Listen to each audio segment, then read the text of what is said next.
कहा जाता है कि कई दफ़ा पानी कौन सी एज में दें, जैसे कि मैंने काउ मिल्क का भी जिक्र मैंने किया, तो ये भी बहुत बड़ी क्यूरोसिटी स्पेशली उन पेरेंट्स के लिए जो पहली दफ़ा माँ बाप बने हैं और जानना चाहते हैं। तो ये इसके विषय में आप क्या बताएंगे कि इस एज में what is the right age कि हम पानी इंट्रोड्यूस कर दें, और अगर उससे पहले अगर हम पानी दे रहे हैं तो उसके क्या कुछ नुकसान भी हो सकते हैं? पानी 6 महीने के बाद ही इंट्रोड्यूस करना है। जब हम कॉम्प्लीमेंट्री फीड स्टार्ट कर रहे हैं 6 महीने पे, जैसे खिचड़ी दलिया या जो भी चीज़ें कर रहे हैं स्टार्ट, तो उसके साथ पानी इंट्रोड्यूस कर सकते हैं।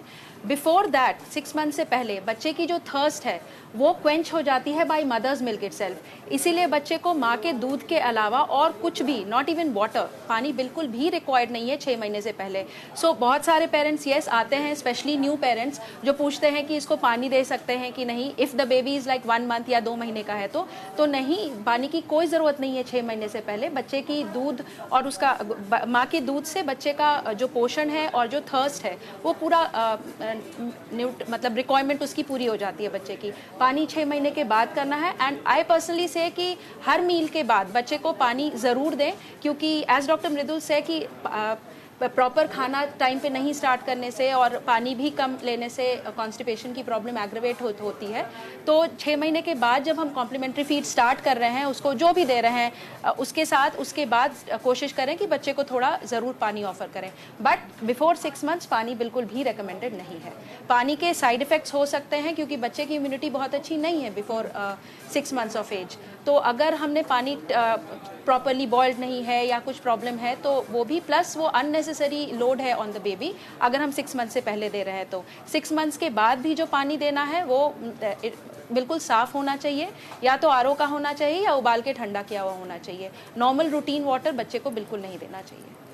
डॉक्टर अमित, जब हम स्टरलाइजेशन करने की बात करते हैं तो जब बहुत छोटे बच्चे होते हैं जाहिर तौर पर हम स्टरलाइज करते हैं उनकी बॉटल या फिर जो भी वो यूज़ करने वाले हैं खाने पीने के लिए, तो ये कितनी एज तक हमें इंश्योर करना चाहिए कि पॉजिटिवली हमें ये करना ही करना है? देखिए, बच्चों की इम्यूनिटी काफ़ी कम होती है एज़ कम्पेयर टू एडल्ट्स। अगर हम एडल्ट से कंपेयर करें तो ग्रेजुअली जैसे जैसे बच्चे बड़े होते जाते हैं उनकी इम्यूनिटी धीरे धीरे बिल्डअप होते जाती है। और इनिशियल 6 मंथ में तो हमको काफ़ी ज़्यादा प्रिकॉशन रखना पड़ता है। इसके 2 कारण हैं बेसिकली। अगर हम इनिशियल 6 मंथ में बच्चा बीमार पड़ गया और उसको एंटीबायोटिक्स और इन हैवी मेडिसिन की ज़रूरत पड़ती है तो वो उसकी इम्यूनिटी को और हैम्पर करती है और आगे उसके गट के अंदर जो माइक्रोबायोम्स होते हैं उनको भी डिस्टर्ब करती है। तो इसलिए इनिशियल 6 मंथ में तो हम बहुत ज़्यादा प्रिकॉशन रखने बोलते हैं कि 6 महीने तक बच्चे को ऊपर का ना पानी देना है, ना ही कुछ अननेसेसरी की चीज़ें, जैसे कई बार प्रैक्टिस होती है शहद देने की, ग्राइप वाटर, घुट्टी, और तो कई लोग चाय वगैरह पिला देते हैं। इस तरह से भी हमको केसेस देखने मिलते हैं। बट ये सब चीज़ें कुछ नहीं देनी है, सिर्फ और सिर्फ मदर्स मिल्क देना है। Mother's milk itself is sufficient, वो उसके अंदर सब कुछ होता है। तो आपको मदर्स मिल्क देना है और उसके अलावा दूसरा कुछ दूध नहीं देना है। अगर बाई चांस देना भी पड़ रहा है आपको ऊपर से दूसरा मिल्क, तो फार्मूला मिल्क अवेलेबल है मार्केट में, आप फार्मूला मिल्क यूज़ करिए। लेकिन उसके भी अपने प्रॉब्लम्स हैं, आपको फार्मूला मिल्क बनाने पड़ते हैं, उसके लिए आपने उसको वाटर ऐड करना है, बॉटल से यूज़ करना है।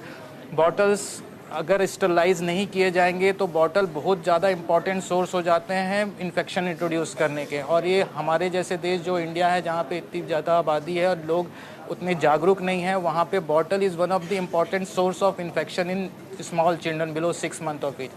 6 महीने के बाद बच्चा अपने आप ही थोड़ा चलना, क्रॉलिंग करना, बैठना, ज़मीन पे क्रॉल करना, ये सब चालू करता है। और धीरे धीरे उसके अंदर और छोटे छोटे एंटीजन जाके उसकी इम्यूनिटी और बिल्डअप करते जाते हैं। तो up to 6 month of age तो हमको स्ट्रिक्टली स्टरलाइजेशन फॉलो करना है और 6 मंथ के बाद भी फॉलो करना है। लेकिन हाँ, धीरे धीरे बच्चे की इम्यूनिटी और बिल्डअप होते जाती है, जिससे बच्चा हल्के फुल्के इन्फेक्शन को भी टॉलरेट कर पाता है। तो मैं कहूँगा कि up to 1 year of age बच्चे में ज़्यादा प्रिकॉशन रखिए और 1 ईयर के बाद भी रखना है, लेकिन उसको धीरे धीरे रिलैक्स करते जाना है।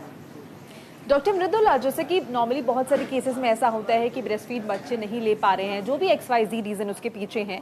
सो मैं ये जानना चाह रही हूँ कि क्या अगर हम ब्रेस्ट फीड की जगह फार्मूला मिल्क इंट्रोड्यूस करें तो उसकी न्यूट्रिशन वैल्यू जो है क्या वो कम होती है?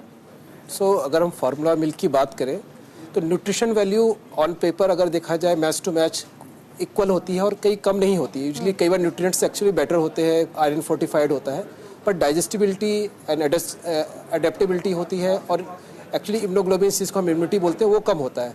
तो फार्मूला मिल्क अगर देखा जाए जो प्रिपेयर किया जाता है वो एक्चुअली मदर मिल्क के इक्वलेंट करके ही प्रिपेयर किया जाता है। और जब भी हम उसको अगर हम लोग वाटर सॉल्व करते हैं, सही अमाउंट में डालते हैं, जैसे कि अमाउंट है कि 30 ml में 1 स्कूप डालना होता है, सही अमाउंट में डालते हैं तो उसकी न्यूट्रिशन वैल्यू अच्छी होती है। और ओवरऑल देखा जाए तो और न्यूट्रिशन टू न्यूट्रिशन कोई किसी चीज़ की कमी नहीं होती है। ओनली थिंग होता है कि उसका सोर्स क्या है, उसकी डाइजेस्टिबिलिटी और उसका ओवरऑल इम्पैक्ट क्या रहता है, वो मदर मिल्क जितना अच्छा नहीं होता है। इम्यूनिटी डेफिनेटली इसमें नहीं होती है, वो एक डिसएडवांटेज है। बट अगर मदर मिल्क अवेलेबल नहीं है तो second best choice is formula milk only.